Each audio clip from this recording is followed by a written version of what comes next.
Welcome to the show. I'm Carol.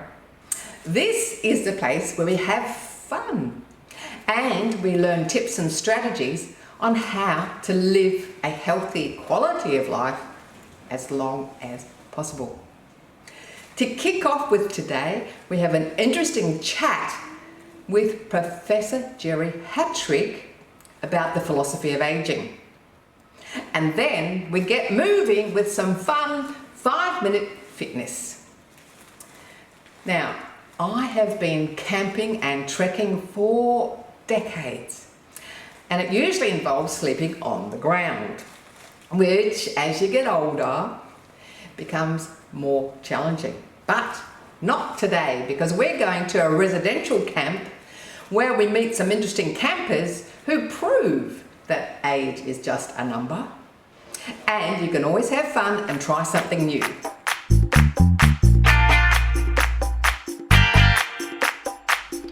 Today on the show, we meet all the way from Sydney, Dr. Gerry Hattrick, Professor of Complexity at the University of the Fourth Age. A lot of you watching will be aware of the University of the Third Age. He is with the University of the Fourth Age. Professor Gerry is an aging philosopher of aging, which is appropriate. His topic today is the difference between complexity and complication and why it matters. Welcome to Over 50. So what, Professor Gerry? I mean, we've known each other for probably a few decades, and I know how busy you are, so I'm thrilled you've been able to fit us into your busy schedule. Welcome. Thank you so much, Carol. I'm delighted to be here. And you haven't changed a bit. I think it must be the early 90s that we first met. So maybe a whole generation, really. That's incredible. And we are the same age as each other, not as we were then. And you describe yourself as an aging philosopher. And since we are the same age, does that mean I should describe myself as an aging TV presenter?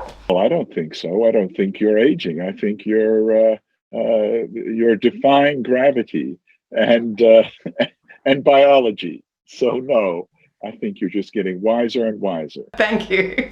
And whiter and whiter. Well, what's the choice? You're doing better. It's a good idea.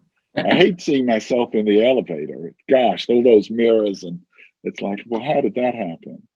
I've had to ask the hairdresser to, that I need to be parted in the middle. Now, your topic today is the difference between complexity and complication. So this is very intriguing. Can you just tell us a bit more? What is the difference between complexity, as an aging philosopher, between complexity and complication? As we age, we gain greater insight into human behavior and into everyday problems. And complexity doesn't faze us. Things can be multi-layered, multifaceted, intergenerational. There can be group dynamics that are nuanced, and we can pick up the various elements. What happens when we age is that we have trouble with complication, with convolution, with obscurity, with obfuscation, with people deliberately stirring the pot and deliberately trying to confuse us. So I think we need to have the confidence as we age to ask people to clarify what it is they're saying to us and to call out their nonsense. Often people treat older people, I'm 65 going on 66, which I think is the perfect age. And of course, next year, that will be the perfect age. So I need to be confident that I still have my full faculties and that I can call out people who are younger than me, who are trying to, if you like, assert authority just through waffle and babble and maybe a set of vocabulary, for instance, medical vocabulary that I may not be familiar with because, I'm a psychiatrist. I know a bit about psychiatry. I know a bit about neurology, but I don't know everything about the heart, the liver, the kidneys, the bowel, and so on. So we just need to have, if you like, be centered and be confident in who we are. Well, you mentioned that we should be calling out people to explain the terminology and all that. And Professor, you are a professor and a philosopher. So I'm going to call you out for all of us, people that aren't professors, that aren't philosophers. Can you simplify that whole concept for us? Say what you mean what you say, begin at the beginning, and have a clear ending. Oh, that was much easier to understand than the previous convolutions. So when did you become interested in this area of study? Well, I suppose when I was a general practitioner, I thought it would be good to specialize and just, keep learning. And I asked some of my friends who were specialists, a colorectal surgeon, for instance. I said, why did you become a colorectal surgeon? And he said, well, I wanted to be able to get in 9 holes before lunch. But, I'm not a golfer, so that wasn't of interest to me. But for me, I was interested in the more nebulous, cloudy areas, such as neurology and psychiatry, the theory of the mind and what motivates people. And then as we age, how we do that differently. Yes, I think we all become a bit more interested in aging as we age. Being in the class of 56, I think that I look around and there are, more people my age that I can relate to and not feel competitive with. And I'm comfortable in my own skin. Whereas, let's say 10 years out of medical school, I might have been a bit jealous of the guys and gals who had Ferraris and waterfront houses. But now I'm just, pretty pleased to have made it this far. Now, Professor Gerry, you're not really a professor, are you? No. We've been witness to a comic hoax by corporate imposter Rodney Marks comedian. Gerry Hattrick is really Gerry Hattrick. So welcome, Rodney, professional hoaxer. Can you tell us what is a comic hoaxer? Thank you, Carol. Thank you, people watching this, for indulging my fondness for character. So a comic hoaxer is a comedian who specializes in impersonation and impression, and usually someone of very high status, such as a doctor, or a lawyer, or a politician, or a religious leader. And then they just get sillier and sillier and sillier until people realize that they've been had. Today you played Dr. Gerry Hattrick. Can you tell us about some of the other characters that you've played? I liked being the king of Finland, which, by the way, doesn't have a king. So I enjoyed being him. And I just wore a suit at an event for the Finnish national airline called Finnair, not Finnair, but Finnair. And a couple of guys came up to me and said, oh, we've never met a king before. Do you have a card? And that's one of the guys said that. And before I could think of something witty to say, the other guy said, don't be ridiculous, he's a king. And they apologized and walked off. Been president of Bolivia, the South American country. I've been a number of generals. I was an Israeli general in New York for a management consulting firm. And a guy asked me again for my business card, and I gave him a blank card, which is a kind of a cheap trick. Anyway, I gave him a blank card. He looked at it and said, I'm sorry, General, this card's blank. And I said in my terrible Israeli accent, oh, the guys in the labs are having some fun, and the ink will reveal itself in about an hour. And about an hour later, I saw him wandering around looking at the card. And so how many different accents do you do? I claim that I do more than I do, because my German accent is a little bit like my Russian accent, and my French accent's a little bit like my Spanish accent. But I probably do a dozen. Sometimes you're the guest speaker, like as the king or whatever. But other times you just work as a comedy MC, but you take on a persona for that as well. And it sounds like you live in character, what, from the time you'd have your first interaction with somebody at the venue? That's exactly right, Carol. As soon as you enter the venue, you're in character. And sometimes I can be in character for a number of days. Well, I think that you're going to definitely thwart off Alzheimer's and dementia, because it must be such an intellectual, you know, exercise to stay in character and use an accent for such long periods of time. That takes a lot of sort of up here. That's kind of you. Hopefully it's true. Well, thank you so much, Professor Gerry Hattrick. Gerry Hattrick, otherwise known as Rodney Marks, corporate comic hoaxer. Thank you for coming on the show and giving us a bit of fun. Thank you, Carol, and congratulations on all your many successes, including with this show. I hear you're up there with the very best of fishing and four-wheel drives. Thanks so much for coming on the show and making time in your busy schedule. Bring it on.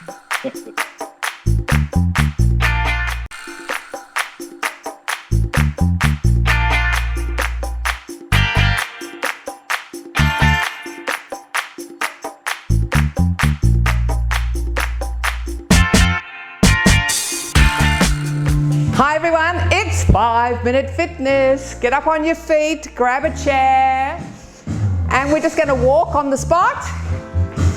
Now, if you're a bit fitter, you can do it without the chair.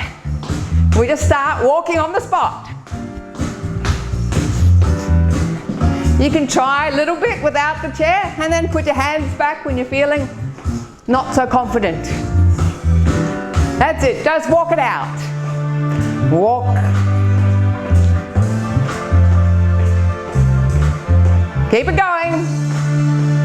Doing good, feeling great. Now we're going to do a point to the side. And we go side, side, together. Side, together. Side, together. Side, together. Side. Now, once you've got that move, we're going to do it a bit faster. Side, side, side, side. If that's a little bit fast for you, just do it half speed. Again, if you're feeling confident, one hand. Super confident, no hands. Touch it to the side. That's it.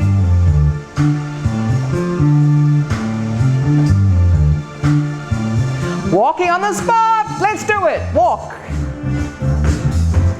Put a little bit of a bounce in your step. What we're trying to do by doing 5-Minute Fitness every day is keep that bounce in your step. So step it out.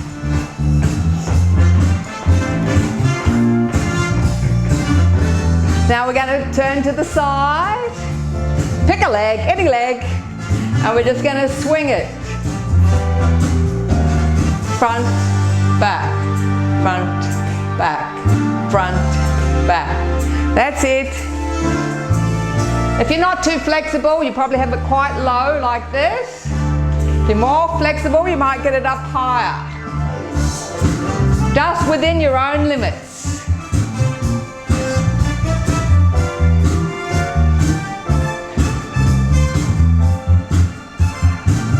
Now, the other side, other leg.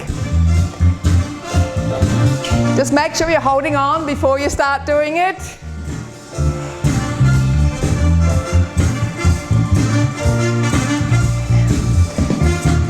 That's it, swing it. Keep going. Swing it. Loosening up. Woohoo! Okay, back to the walk. That bounce in your step.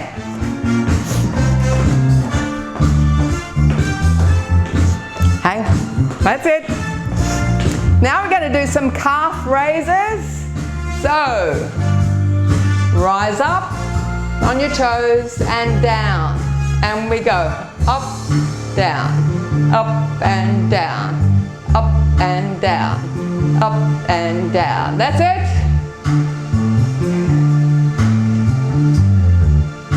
If you're super confident, you can do it on one leg. Not going to do that today.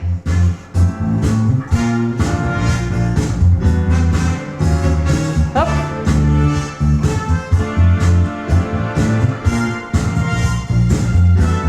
Walk. Walk it. Get that blood pumping. You got it. We got it. Let's do it. Let's do it. All right, now, feet just a bit wider than hip width apart. You're going to take a knee bend. So we go down and up, down. And notice how I'm sticking my bottom out, down and up.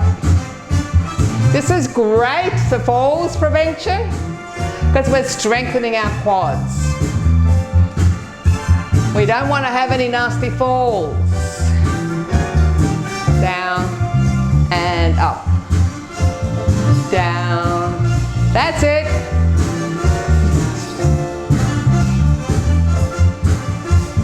Down and walk. Yes, we did it. Well done, everybody.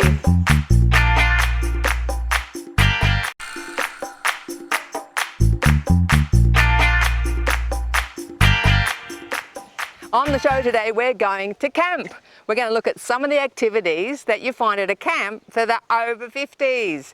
It could be kayaking, stand-up paddleboarding, it could be jumping off a jetty, zip lining, playing table tennis, doing all sorts of different activities. You don't have to be fit, you don't have to be young to have a go at camp. Over 50, so what? You can jump on a wire and go flying through the air, over the bush, landing on a beautiful bark, lovely young ladies waiting for you at the end. Doesn't matter how old you are, give it a go. All right, are we ready? Step down. Are they ready? They are ready, yeah. Okay. Okay, here we go. 3, 2, 1, off you go.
So much fun, and everyone encourages each other. Some people, it's their first camp, so they're not quite sure what to expect, and they all just get absorbed into the family.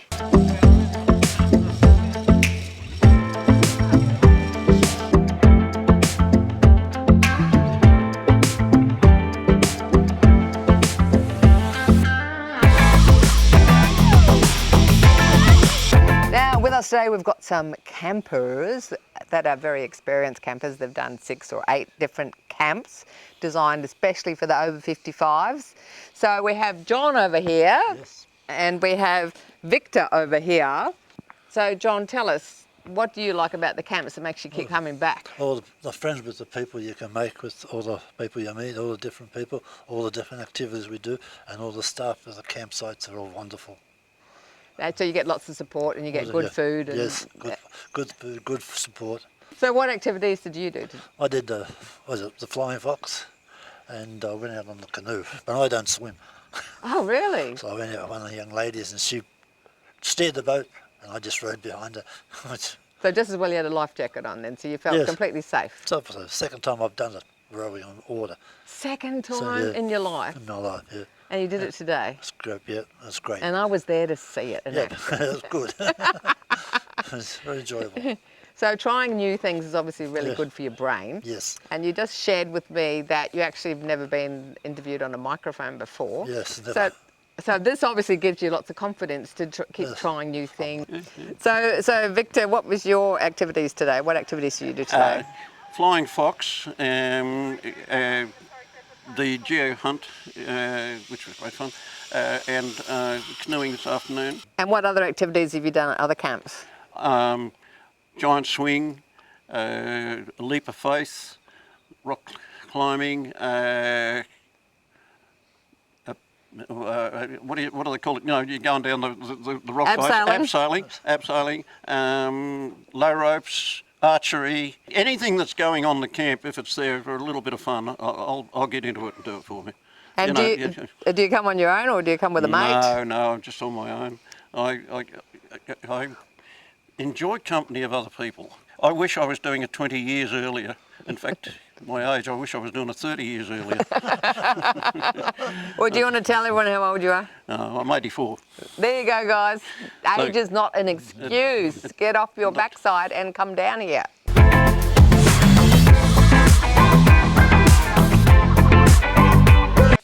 A lot of people, once they get over 50, they've got bad backs, bad knees, bad yes, I got hips. all that. You got all that? Yeah. Yeah, so what do you say to people? I just couldn't come do out and try. anything like that because I've got a yourself. bad hip, I've got a bad knee. No, just come and try.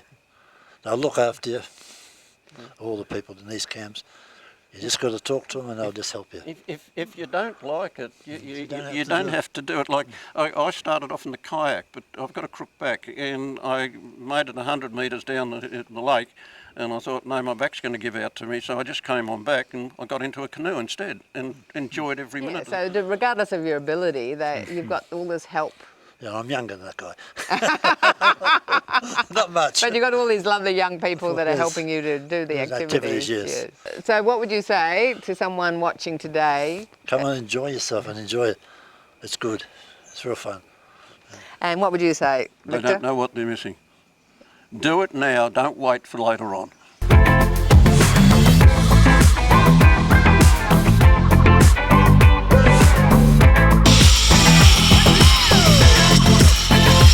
Yes!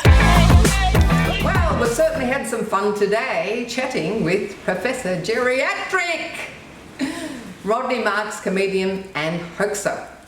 If you'd like Rodney to liven up one of your functions or events, just head over to the website carolohalloran.com. And if you want to try some new activities which do not involve sleeping in a tent, Great Getaways, info on the website carolohalloran.com. Please subscribe to YouTube. Plenty of fitness videos, replays, and we love chatting to you through the Facebook group. Over 50, so what? With my background in the Girl Guides, I definitely think that sitting around a campfire, toasting marshmallows, yum yum, and making new friends is so much fun. I look forward to seeing you at a campfire sometime. I'm Carol, over 50, so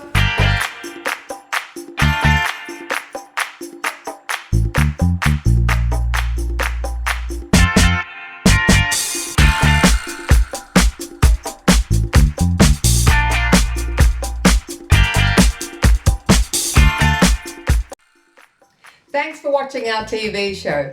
Be sure to hit subscribe and then you'll never miss an episode. Jump on Facebook, join our group, get in on the fun, fitness, wellness and inspiration. I'm Carol, over 50, so what?